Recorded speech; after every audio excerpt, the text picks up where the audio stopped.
Hello, everybody, and welcome to today's standalone spotlight session where we are going to discuss Reminders of Him by Colleen Hoover. Now, I'm sure you're wondering, Christy, this is the first time you've discussed Colleen Hoover. Why are we not starting off with the big one? Why are we not starting off with It Ends With Us?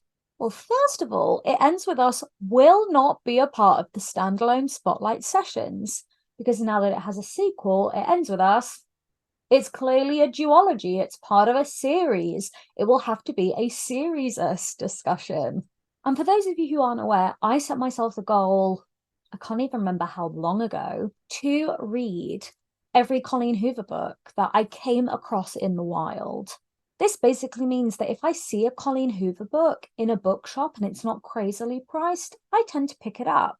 So I have read quite a lot of Colleen Hoover's books. And you might be thinking, why, Christy? I can't stand Colleen Hoover. And I know that's true for a lot of people. I'm not going to argue the benefits or the negatives of reading Colleen Hoover's books. What I am going to do is give you a fair evaluation of why I think you should read this particular Colleen Hoover book. Now, having read a lot of Colleen Hoover's books, I firmly believe that they fall into three categories.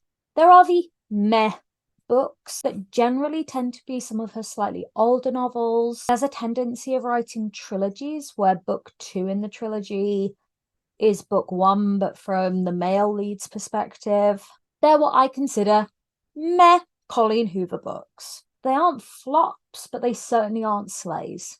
You then have absolute slays. When Colleen Hoover gets it right, she really does write a good book that will definitely make you cry. These books are all about catharsis, and it's what I think Colleen Hoover can do really well. They never have the happy ending you necessarily think they will. They aren't cookie cutter traditional romance novels. They just skirt in the definition of technically definitely being romance novels, but they are incredibly moving. And as a heads up, Reminders of Him is one of those books for me. And I bet you're thinking, Christy, what's the third category? What's the third kind of book she writes? Verity. Verity is a book all in of its own. Okay, it defies categorization. We will be doing a long standalone spotlight session on Verity for sure. It is my favorite Colleen Hoover book of all time. It is not like any other book Colleen Hoover has ever written, and it holds a really special place in my heart because my sister's called Verity. And I love that for her. Oh, it's only funny if you read the book. Today, we are going to discuss Reminders of Him. One of the Colleen Hoover books that made me cry most. I think this book is pretty bloody brilliant. And I think you should definitely give it a read, especially if you want a really good grizzle. By the time I'd finished my first read through of this book, I had cried 7 separate times because it's kind of torture. They are the book equivalent of torture. The kind of torture I can get behind. Now, the book starts with main character Kenna leaving prison. She is on a mission to reunite with her daughter, who you find out was born whilst Kenna was incarcerated. She travels to her former partner's hometown, sets herself up in this really grubby motel, but it's pretty much the only thing she can afford, goes to a bar and hits it off with the owner, Ledger. Let's just say they get on very well upon first meeting, but their love affair will not be an easy one because the crime Kenna was incarcerated for was a DUI that killed her boyfriend, Scotty, who, as we find out, was Ledger's best friend. To be fair to Kenna, she and Ledger have never met. So when they first get to know each other, neither is aware of who the other truly is in relation to Scotty and Kenna and Scotty's daughter, DM. I know you're thinking, DM, what name is DM? It's DIEM. from the phrase carpe diem. And you discover that Kenna signed away all of her parental rights to Scotty's parents whilst in prison. And they quite understandably do not want the woman responsible for their son's death anywhere near their granddaughter. Ledger is actually heavily involved in Diem's life. And the book is set up as team grandparents versus team Kenna. And as the story goes on, you realize neither side is in the wrong. And that's what makes the conflict of this book so incredibly brilliant. Because I've got to be honest, I'll make Scotty's parents right. I wouldn't want anything to do with Kenna if I believed she had killed my son, you know? And they are Diem's legal guardians. They are raising her in honor of their son, who they know would have been a brilliant dad. The story is full of flashbacks and context, but in the main timeline, Kenna moves to the town where they are raising Diem and tries to make contact with the daughter she hasn't really had the chance to meet. They obviously refuse. They are very firm in their refusal to have anything to do with her. They start threatening to get restraining orders put in place. And obviously Kenna has nothing else really to do going for her. She gets a job at the local supermarket, and there is a real kerfuffle when Scotty's mum has Diem with her getting in the car, and Ledger is there, and it all blows up because she's finally seeing her daughter, and obviously everyone is adamant that she not go near her daughter. And it is only Ledger who is kind of reluctantly getting to know Kenna and has seen her very, very briefly in a different light the first time they meet, perhaps questions whether what they're doing and the way they are treating Kenna is right. Because as you get to know Kenna, you realize she is not a bad person, and she has been writing letters to Scotty pretty much since the accident. And it is through her letters to Scotty that we get to discover not only what happened on the night of the accident that took Scotty's life, but also why Scotty's parents think so poorly of her. The book goes all the way back to Scotty and Kenna meeting, and the reason why Kenna really didn't spend a great deal of time with Scotty's parents or ever meet Ledger. You find out that Kenna came from an awful home. Her mother, oh, do not get me started on Kenna's mother. But when she meets Scotty, she thinks, oh my goodness, this man is perfect. We are going to build the perfect life together. And the first time she visits Scotty's parents, she's incredibly nervous about making a good impression, but she's never done things like sit at a family dinner table before, and she makes several faux pas. And Scotty obviously spends the night in the bedroom with her, and Scotty's parents hear, and she is mortified. Even little things like Scotty smokes a cigarette out on the porch, and when Scotty's parents discover cigarette butts or the smell of cigarette smoke, they obviously assume that it's Kenna and that that's a really bad habit, and they don't want their son indulging in things like that. So they obviously get the impression that she is a terrible influence on Scotty. And then the way that Scotty passes away really, really compounds the negative view they have of Kenna. Like, I mean, they literally only met the girl once. And we're already like, yeah, she's trash.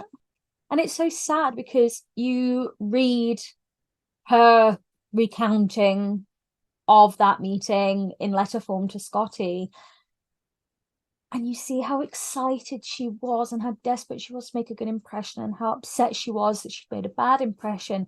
And Scotty's assertion when they left, like, look, don't worry, you're going to get to spend plenty of time with them. They will get to know the real you.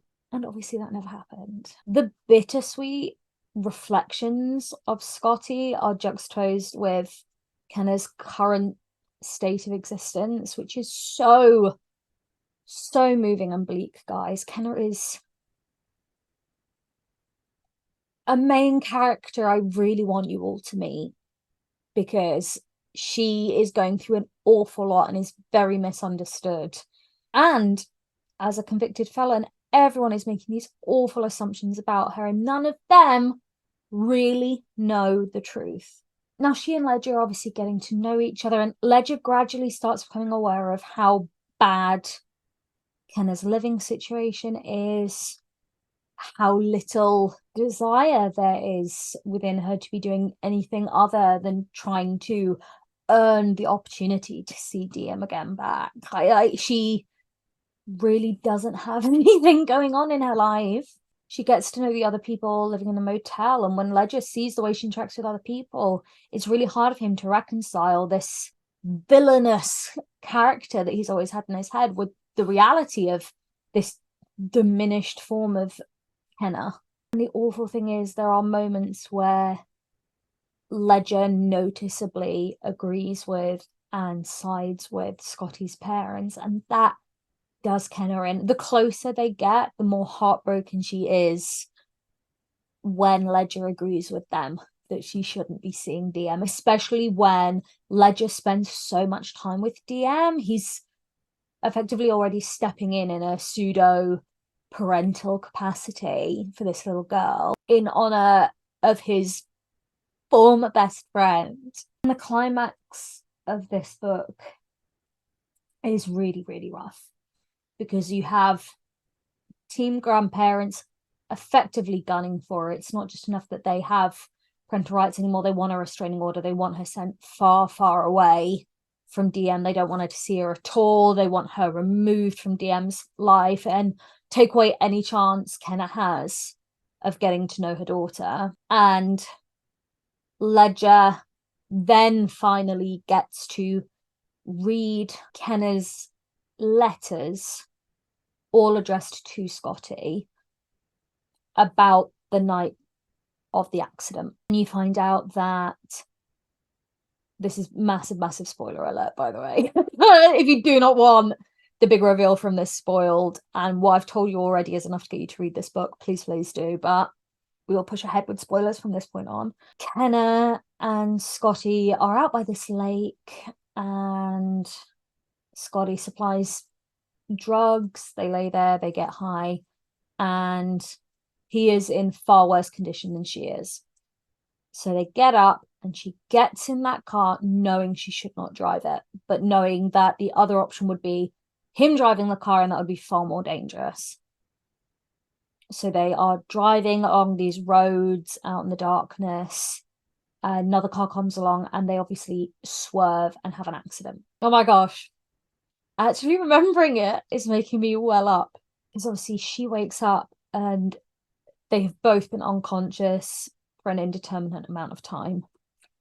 And the car's flipped, and she manages to climb out of, I don't know if it's the windscreen or her window, but she gets round, and Scotty is all twisted up with the metal around him, and his arm is below the top frame of the window.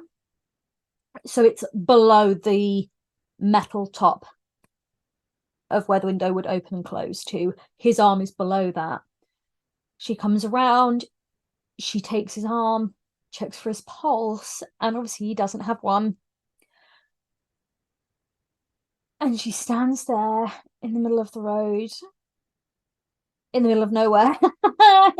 Obviously all of their stuff is ruined. They don't have phones. She tries to flag down a car that just drives on past her. And she starts walking and eventually gets back to her apartment and goes into her really crummy accommodation, lies down on the bed, and is woken up by the police at the door. Oh my gosh. And you find out that there was no pulse in his arm because the metal of the car had cut off circulation. And then Scotty was alive. And when he came to, She was gone, and he didn't know if she had been thrown from the car and was dead or if she'd got away. And he climbed out of the wreck. Oh my God. And died hours later, laying in the middle of that road. Oh, it's horrible. And obviously, purely looking at the timeline of events, everyone assumes that she just abandoned him. Oh, oh, it's awful. Oh, it's awful. But you've seen her series of events, and she was helpless, and they take her to the police station. And when they tell her that he was still alive and that she abandoned him on that road, she doesn't want to live anymore. And so, yeah, she's like, give me the max. Give me the max. I killed that man. I deserve the worst.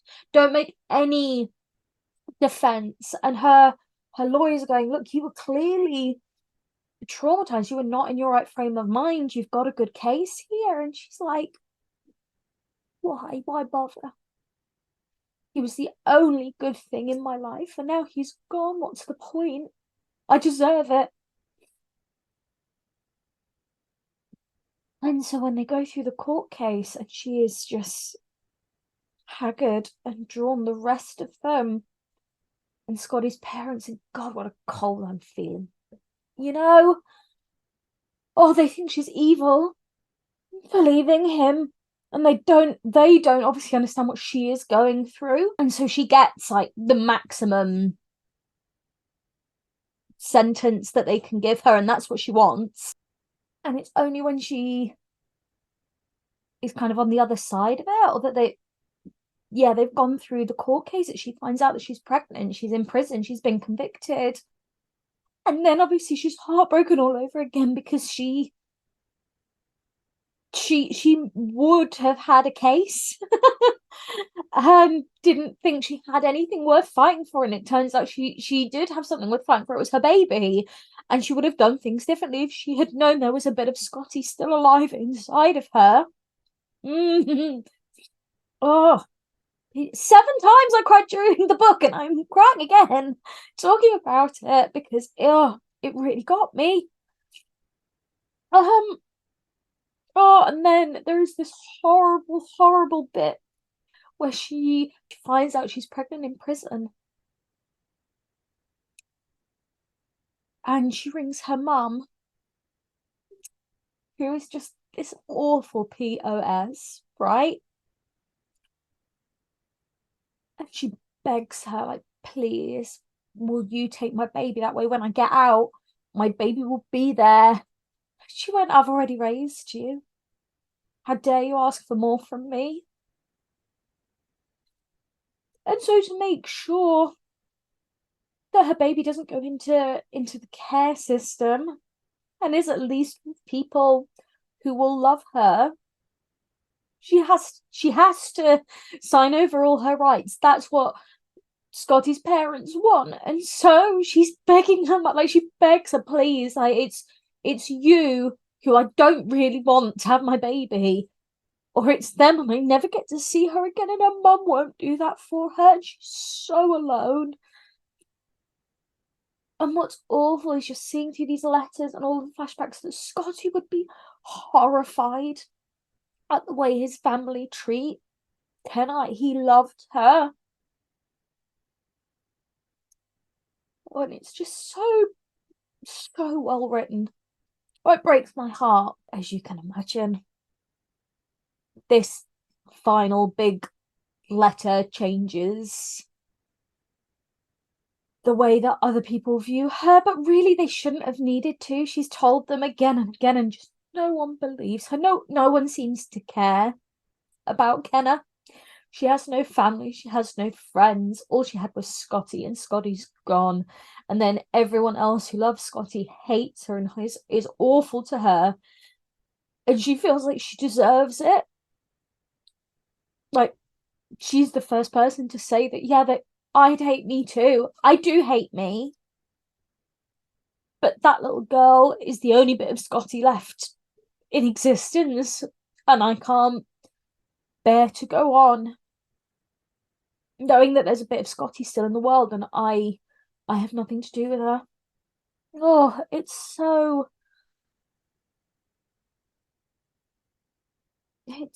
such a beautiful pain. Unsurprisingly, the book ends with Ledger putting his foot down with Scotty's parents and saying, look, like, I'm aware of this. This is what Kenna said happens.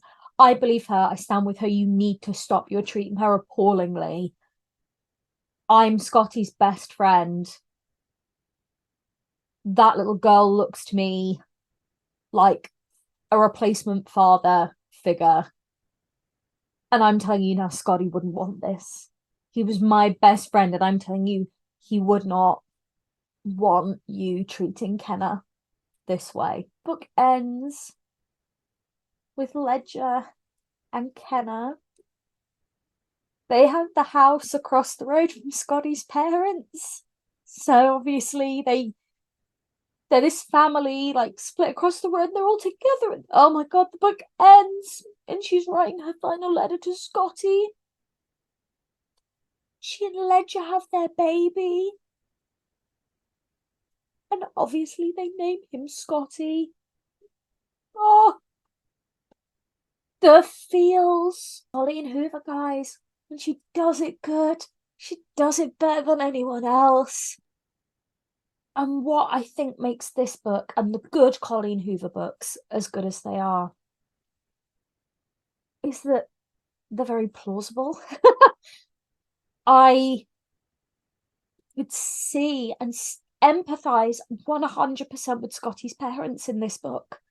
They're the bad guys, but they are not bad guys. And no one's winning. No one's happy. And it's only as they come together at the end of the book and truly become a family that they can move on, that they can honor the man that they all loved, that they can have a happily ever after, even if it's not a happily ever after with their Scotty there. And yeah, like, ending the book with new little baby Scotty in the world, and the fact that he's named in honor of their son. They're raising DM. Ledger and Kenna are together. It's brilliant. I cannot recommend this book enough. If you want a really good cry, this will do it. It's true catharsis, a purging of your system. It's a book that really made you feel, and it's so well done. It's so well written. The characters are brilliant. I loved it. I cannot recommend it enough. This has been a very emotional for me standalone spotlight. I can't believe I'm crying on YouTube. But here we are. It didn't take long, guys. It didn't take long at all. This has been a standalone spotlight on Reminders of Him by Colleen Hoover, one of my favorite romance books to make you cry. I'm Christy Clogs. Thank you so much for watching. If you've liked this video, liked this book, please give this video a like. Comment and let me know if you're going to read it now, or if you've already read it and what your thoughts are. It's totally cool if you disagree with me. I obviously feel quite strongly about this book, more strongly than I realized I did until I started talking to you, but hey ho. And let me know if you like this slightly more emotive video. I mean, there are several Colleen Hoover books that made me cry. We could always do more of them if you like seeing me. I was going to say if you like seeing me cry, but maybe don't say that because I will judge you if you do. And if you like this kind of content, please subscribe to my channel. I know I don't have a ton of subscribers yet, so it'd be great if you could give me a follow, a subscribe, and maybe watch a few more of my videos.